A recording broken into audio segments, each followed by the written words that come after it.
Netflix, you don't need cable. Hop on YouTube, welcome to the hood table, where we chop up local and global events vocally. You don't really wanna miss out on these conversations. Just joke a little, laugh a little, get that wine in your system for your glass a little. Expose current events, talk trash a little. You never know, these opinions might clash a little. Get addicted to the content, got them binge watching. You don't like it, think you want invited. Bet your friends watching in the house and your job parking lot before you clocking. They don't wanna miss a second of this HD content. Everybody think they got something to say, so it's an open invitation, bring it to the table. But if you come whack, just know we ain't buying in. We gon' probably turn your back until you sorry try again. Yeah, welcome to the hood table. You don't need Netflix, you don't need cable. Yeah, welcome to the hood table. You don't need Netflix, you don't need cable.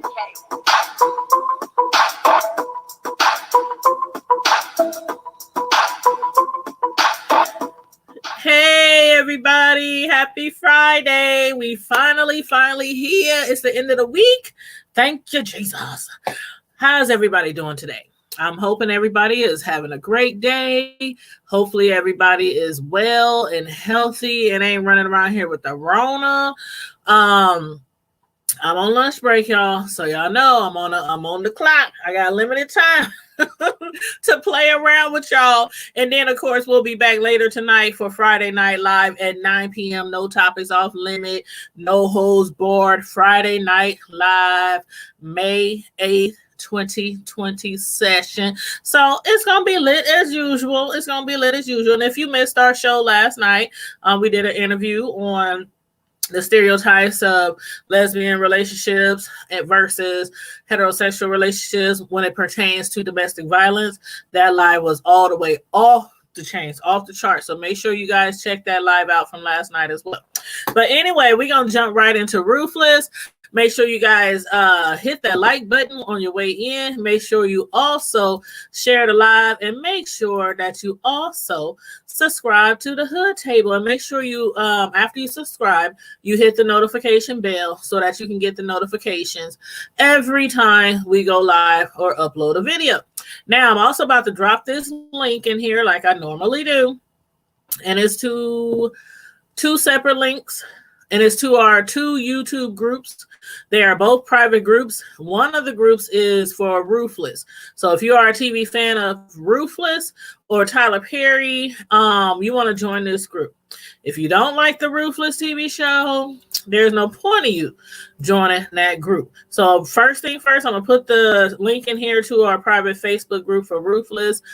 Go to that on Facebook, click join if you want to join to that group and partake in the conversations that we have about Ruthless.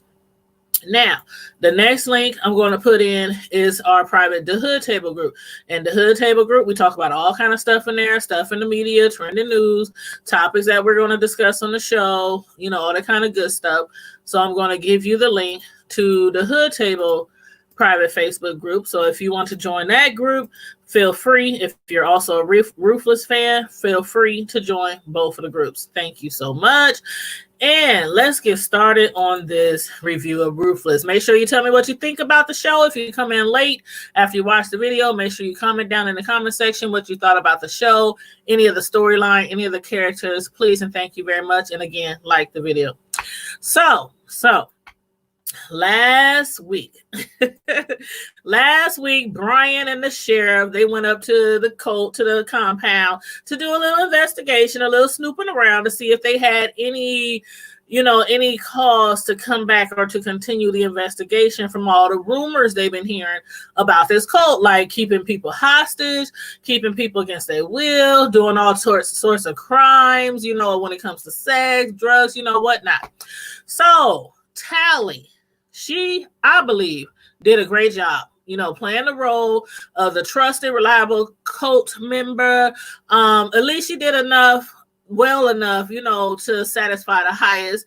He forgave her for her actions. So she did pretty good enough to please him and to make her think that she's all the way back in with, the cult, their activities, all that kind of stuff. So I'm thinking, okay, it's cool, at least for now. But then I was like, what in the entire hell? Like, the highest, he is referring referring to them people over there now like they on a plantation. He was like so upset. You know, Tally put it off, but he was still upset because he knows that the authorities are onto them. At least they think that they're up there doing something wrong. So he's like, they're going to come back. I know they're going to come back. I'm not happy about this. He's all stressed out, and old elder mother man, you would think that this lady is really his mother.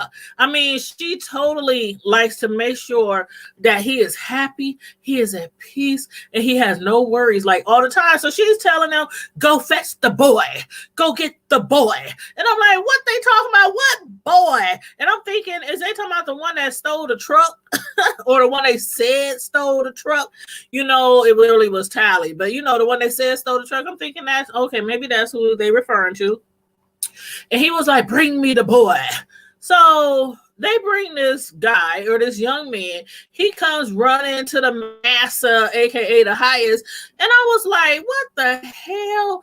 The highest or this cult, they are taking like well-known terms to a whole new level, like the word usher. We know what usher means, especially if you go to church, but in the cult it means to hit him up in his veins with some drugs. He was like, I need to be ushered. And I'm thinking he laid back on his bed, and we didn't already seen some of the stuff he does with the guys. So I'm thinking, okay, he needs to be ushered. Does that mean like fellatio or something? My mind was going totally sexual, but it meant usher. When he said he needed to be ushered, he meant he held out his arm, that he tied something around it.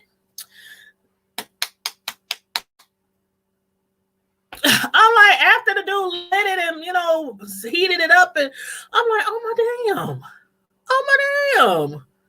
I'm thinking a lot of people there is on drugs, and they putting drugs in the food, and they putting drugs in people in order to, you know, make them do what they want to do. I didn't know he was also on drugs. But anyway, so again, when I heard the highest say he was upset and stressed out and needed the boy, I assumed he needed to cleanse somebody or seed somebody. But he really needed a fix. So what y'all think about that? Let me know what y'all thought about that scene.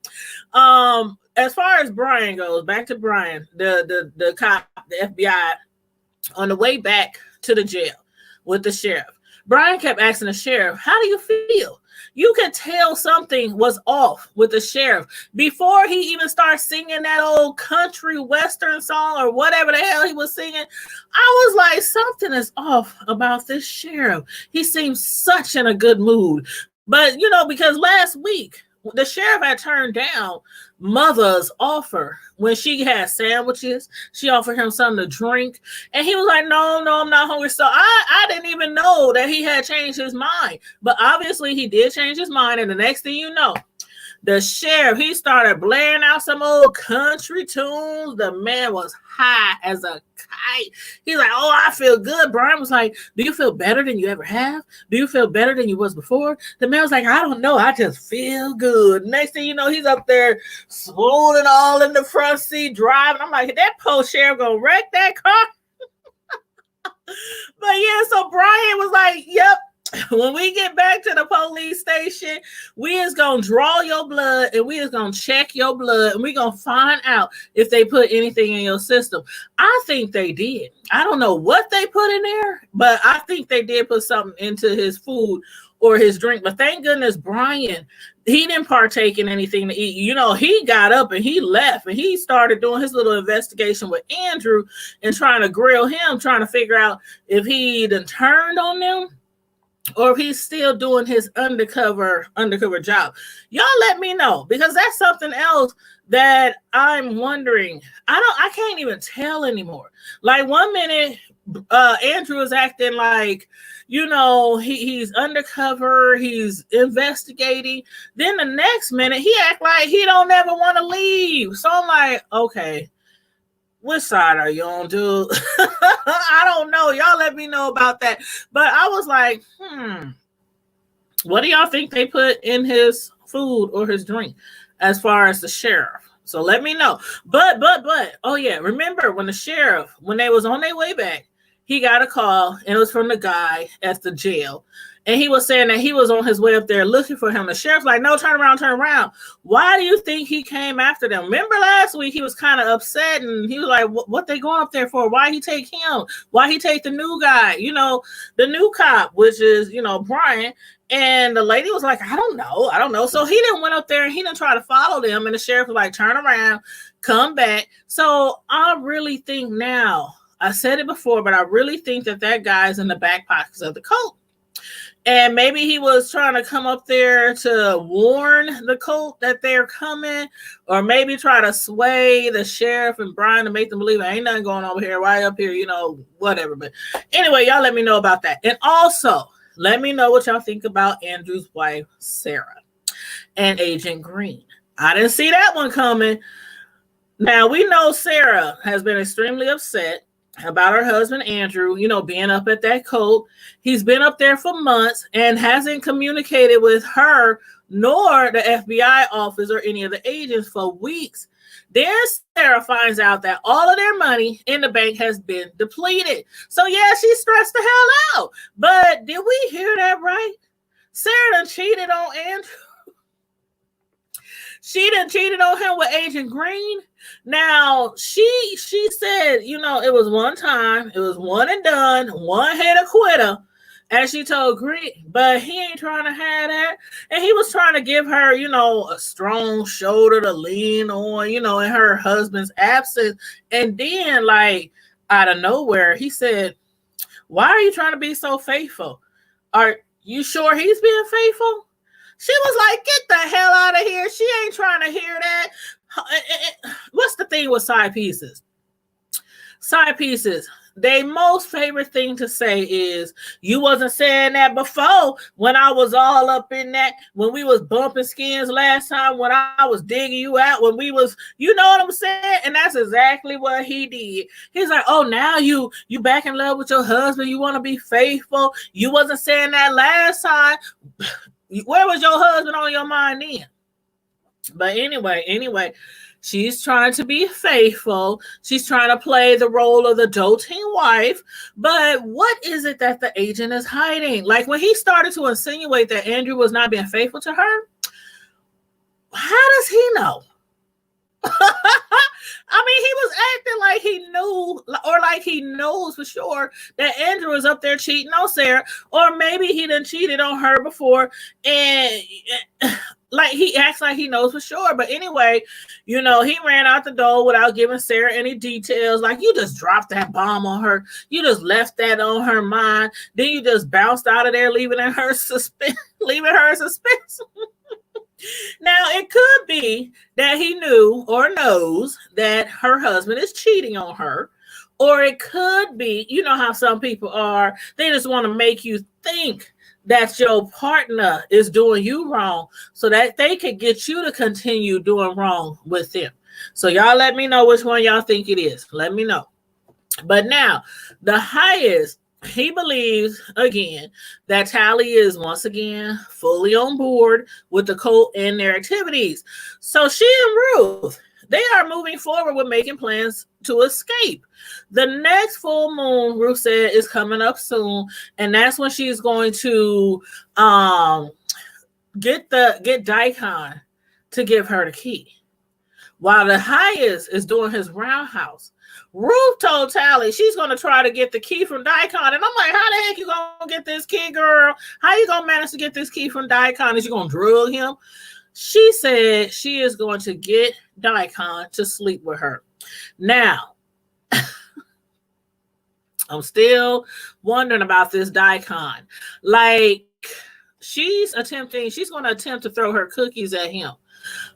If that happens, that will let us know, because I've been wondering if Daikon is strictly, you know what, or if he goes both ways. Is he really gay, or is he gay for pay? Is he really in love with the highest, or is he just under his influence or under the drugs? You know what I'm saying? So I'm like, I don't know for sure yet. Now, Tally did say that he's in love with the highest. Now we can tell that he really does love the highest. He even mentioned last week that that jealousy spirit, that jealousy demon is coming up out of him. And he's jealous of Andrew. And he told the highest he has nothing to worry about. He's not going to leave him. He's not going to replace him. But I don't know. We shall see if Ruth can pull it off. But now I'm also wondering if Andrew is still playing the part of working as an undercover with authorities, or is he still, is he still working for the authorities and still spying on the code and gathering information, or has he completely turned? Like it's at the point now where Daikon is also wondering about Andrew as well. Like when they was there drinking some beer, and Andrew, he was like, "Man, where you managed to get some beer?" He was like, "Oh, basically I got my sources, whatever." But Daikon, I think he's now starting to have doubts about Andrew. Like Andrew, he was making it seem like, okay, he's supposed to be, what he told them was he used to be an accountant. So everybody up there thinks he used to work in accounting, but the way that he was drilling Brian when he came up there, with the sheriff, Daikon was like, how do you learn to do, where you get them skills from? How did you learn to drill somebody like that? You just like a cop.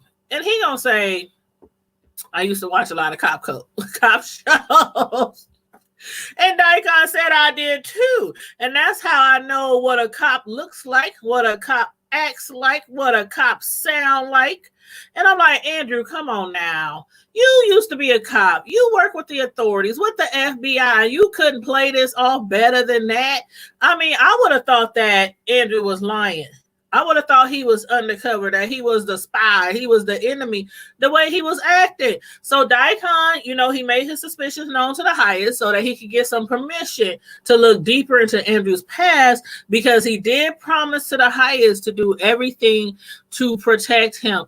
And that means making sure Andrew is not a cop. So we about to see what kind of investigation he's going to be doing. And I think this is going to take us to the other cop who works at the sheriff police station, because remember I said I think somebody down there does all the investigations on the people that they bring into the code. So I wonder if that's going to be the lady or the guy that works at the police station. I don't know. Y'all let me know what y'all think. Now, back to Brian and his wife. When he got home from investigating the code, he immediately was hit with information from Cynthia that his wife, she is troubled. So he's been hit with the reality that something is really up with Lynn. And from her cousin Cynthia, what she is basically trying to tell Brian is like, it's your fault why Lynn is behaving how she's acting. Like, how is it Brian's fault that Lynn done licked that damn paper that Daikon gave her that has the LSD on it and landed her up in the hospital, all delusional and hallucinating and talking to herself and fiending for her next fix? How is that Brian's fault? Lynn, no. Okay. Cynthia, the cousin, she claims that Lynn needs Brian to spend more time with her. And I'm like, how the heck does Cynthia know all this? How the heck does Cynthia know that Lynn is the type of woman that needs a lot of attention and can't be stressed out and can't be left alone for long periods of time? But her own husband, Brian, had no idea of any of that. And he's married to the woman. So I'm kind of like thinking, okay, remember when Cynthia found out what Lynn did, and she said, oh my God, Lynn, do you remember what we did? And And I had asked y'all, I said, do y'all think they had some kind of thing? Like maybe Lynn and her cousin and her husband, or maybe Lynn and her cousin and somebody else from the past? Because Cynthia then was trying to act like they had been involved in something sexual. And she was like, how could you do that? Don't you remember? It wasn't that long ago and she never really went into it. And some of y'all agree with me that they think that Lynn and Cynthia, like they had some kind of threesome, some kind of orgy. I don't know. But y'all let me know what y'all think about that. But while contemplating on what to do with Lynn, Lynn, she was upstairs on the phone making a phone call to Daikon. She didn't call him up to let him know that she took the drugs. She did as she was told. And now she's hooked, so she wants some more drugs. And she also claimed that she's interested in finding out more about him. So, where's the point in this storyline where we're going to find out if Daikon really wants to be with Lynn? Like, he's flirting with her, he's being all suave, being all sneaky and all this kind of stuff, trying to draw her in. But is it just because he wants her in the compound, in the coat, or is it because he's really interested with her? Like I said, Daikon, he gives me fluid vibe. And if y'all don't know what fluid is in the LBGTQR, fluid is like you just do it and be with whoever you're attracted to. You're not attracted to just men. You're not attracted to just women. You're not attracted to, you can be attracted to anything, trans, everything. That's fluid. if I got the description wrong, y'all let me know. But that's what from what I heard and seen, that's what I believe fluid is. But anyway, y'all let me know what y'all think about Daikon, because he told her, meet me outside in an hour. Now her husband home, so she's like, I can't do that. So I'm still thinking, is Daikon, is he perpetrating a fraud with women to make them fall for him so they can join the cult? I don't know. But when Brian came upstairs, he was like, quit pretending like you sleep, Lynn. I know you woke. He up there hitting her and pushing her. Y'all can't tell me that wasn't funny as hell, though. When she rolled over and she threw them covers back over her head, and all you saw was her middle finger coming up from under the covers. I'm like, did she just tell her husband to F off? Lynn is cracking me up. She's been cracking me up lately. But my question to y'all is, what plans do y'all think Daikon now has with Lynn's cousin Cynthia? Lynn didn't come out to meet him, but Daikon did catch Cynthia when she was leaving the house. So do y'all think that he's going to drug Cynthia and drag her off caveman style to the coat? Or do y'all think that he's going to try to convince Cynthia to sneak Lynn out of the house? So y'all let me know what y'all feel about that. And make sure while y'all coming in, make sure y'all hit the like button, share the video, subscribe to the Hood Table channel, and also check out those links in the chat. One of them is for our private Facebook group for Ruthless fans, and the other one is our private The Hood Table group. So if you want to join either one of them, feel free to click the link. Anywho, moving on. Back to the code. Tally, she done snuck out of the window to go see Andrew, her baby daddy. Now, this is where we find out that Tally was right all along. I thought Tally was wrong. A lot of y'all thought Tally was wrong. This is where we see everything that she was thinking about Andrew, like him being totally brainwashed, that he doesn't want to leave there anymore. I'm like, is he really playing in her face? Is he playing in our faces? He's telling her he no longer wants to leave the cult. He claims he sacrificed everything to be there with Tally. So now I'm thinking, did he really go undercover for the authorities, or did he join the cult because he wanted to be with Tally? He wants to explain their relationship to the highest and also tell them that Tally is pregnant. Tally, she ain't feeling that. She's like, nope. Don't tell him nothing. Wait a minute. Please wait. He's confused now why she don't want the highest to know. And I'm confused because I don't know. It kind of makes sense now. Because when he was talking to Brian last week, when he seemed to be getting really upset when Brian wanted to look in them containers, and when he was asking him all those questions, I was like, "Oh, Andrew, he playing it off real good. The highest is going to totally trust him because he was playing it off real good." So now I'm thinking, was it a game? Has he really been turned?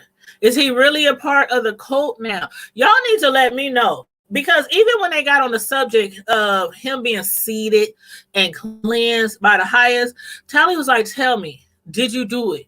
Did it happen? He was like, what is you talking about? Then he tried to give her the excuse that the reason why it happened The reason why he didn't stop it or try to get away because he was under the influence of drugs. But to him, that ain't rape. And I'm like, you a whole FBI agent. You was a cop before then and an investigator. You undercover and you telling us that it wasn't rape. Like, make it make sense. So I don't know. Either he's playing this off really well and he's still undercover, but I don't think so. I think he really wants to be there. I don't know. Y'all let me know what y'all think, because he had sex with the highest. Even though he was drugged, he's telling her that it wasn't wrong. So I don't know. I don't know, but he did say, I'm not that way. He said, I'm not that way. So I guess he's trying to tell her, just because the highest did this to me, just because he seeded and cleansed me all out, dug him all out, cleansed it all out, he's not that way. He's not gay. I don't know, y'all. Y'all let me know what y'all thought about this episode. I got questions. And I hope they will be answered next week, especially the part when Daikon, when Cynthia was coming down the stairs and Daikon was at the bottom of the stairs. I was like, oh my God, what's about to happen? But anyway, y'all, you know I'm on my lunch break, right? So a girl gotta go. Make sure y'all like the video, share the video, subscribe to the Hood Table. And again, if you want, click on the links in the chat. One of them is for the highest Facebook group. It's a fan group that I created. So it's my group. And it's called Ruthless, Tyler Perry fans, something like that. The link is in the chat. If you're seriously a Ruthless fan, you want to join that group. The other link is to the Hood Table private Facebook group, where we talk about a plethora of stuff, and we also talk about which topics to discuss on our Friday night live shows, which are every Friday at 9 p.m. They be lit. It's a no topics off limit, no holds barred session where we talk about everything from celebrities to the news to the hood to all kind of mess. So and we can have like 6 people on the panel, on the panel. So I can have me and my host, or my co-host and I, and 4 other people on the panel. I think we already got 2 people who's joining us. So you can come watch, or if you want to actually jump on the panel and discuss stuff with us, then, all you got to do is let me know. Just say in the chat, drop the link, Tanya, drop the link, because I want to jump on the stream. So anyway, that's at 9 p.m. tonight, Central Time. I am in the Midwest in Omaha. So it's 9 p.m. Central Time every Friday. Also, this Saturday at 8 p.m., we are doing an exclusive interview. If you're watching me from Omaha, or if you are from Omaha, we are doing an exclusive interview with a former church member of a big church here, and she's dropping some tea, misconduct allegations against a well-known prominent pastor here in Omaha. That interview is 8 p.m. Saturday night. You don't want to miss it, especially if you live here or are from Omaha, Nebraska. So with that being said, I'm going to try to find me something to eat before I got to clock back in for lunch. Thank you all for tuning in.